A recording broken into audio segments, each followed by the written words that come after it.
વાંચો અને જવાબ આપ. લખ્યું છે, અહીંયા લખ્યું છે હિમાલય, અહીંયા લખ્યું છે પર્વતીય વિસ્તાર, રાઈટ. પંજાબ હિમાલય દીધું, કુમાવ હિમાલય દીધું, નેપાળ હિમાલય દીધું અને અસમ હિમાલય દીધું. નદીઓ આપી સિંધુ અને સતલજ નદી વચ્ચે, સતલજ અને કાલી વચ્ચે, કાલી અને તિસ્તા વચ્ચે, અને તિસ્તા અને બ્રહ્મપુત્રાની વચ્ચે. પહેલા તો આ છે શું? શિવાલિકનું નામ છે ને, શિવાલિકનું નામ શિવાલિક છે, શિવાલિકનું નામ બાહ્ય હિમાલય છે, રાઈટ. ચલો પહેલા તો છે શું? તો આને આપણે કહીએ છીએ હિમાલયનું પ્રાદેશિક વિભાજન. હિમાલયનું પ્રાદેશિક વિભાજન. હિમાલયનું પ્રાદેશિક વિભાજન. હવે આ હિમાલયનું પ્રાદેશિક વિભાજન કોને કર્યું?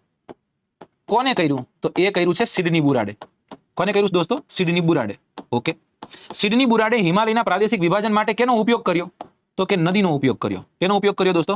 નદીનો ઉપયોગ કર્યો છે, રાઈટ. તો નદીઓના માધ્યમથી સર સિડની બુરાડે હિમાલયને કેટલા ભાગમાં વહેંચ્યો છે? તો કે હિમાલયને 4 ભાગમાં વહેંચ્યો છે. અને આ 4 ભાગ કયા કયા? પંજાબ હિમાલય, કુમાવ હિમાલય, નેપાળ હિમાલય અને અસમ હિમાલય. જો પંજાબ હિમાલય સિંધુ સતલજની વચ્ચે છે, બરાબર. કુમાવ હિમાલય સતલજ અને કાલી વચ્ચે છે, નેપાળ હિમાલય કાલી અને તિસ્તા વચ્ચે, અસમ હિમાલય તિસ્તા અને બ્રહ્મપુત્રાની વચ્ચે છે.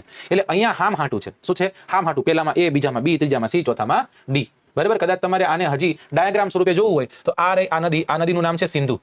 આ નદીનું નામ શું છે દોસ્તો? સિંધુ, બરાબર. આપ જાણો જ છો, બેવફાઈ કરીને આમ પાકિસ્તાનમાં વહી ગઈ, રાઈટ. પછી એક એવી નવી નદી છે, એનું નામ છે સતલજ. આ કઈ છે દોસ્તો? આ છે સતલજ. પછી એવી નવી એક નદી છે, એનું નામ છે કાલી, જે ભારત અને નેપાળની સરહદ બનાવે. એવી નવી એક નદી છે જે સિક્કિમમાંથી નીકળે, એનું નામ છે તિસ્તા. અને એવી નવી એક નદી છે, એનું નામ છે બ્રહ્મપુત્રા. કઈ નદી છે દોસ્તો? બ્રહ્મપુત્રા.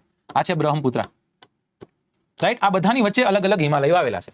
જેમ કે સિંધુ અને સતલજ વચ્ચેનો જે હિમાલય છે, આને આપણે શું કહીએ છીએ?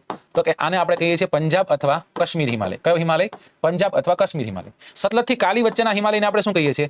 એને આપણે કુમાવ હિમાલય કહીએ છીએ. કાલી અને તિસ્તા વચ્ચે નોર્મલી નેપાળમાં છે, એટલે કે નેપાળ હિમાલય. અને તિસ્તા અને બ્રહ્મપુત્રા વચ્ચેના હિમાલયને આપણે અસમ અથવા તો અસોમ હિમાલયના નામે ઓળખીએ છીએ. કોને કર્યું આ વિભાજન? Sir Sidney Burrard, right.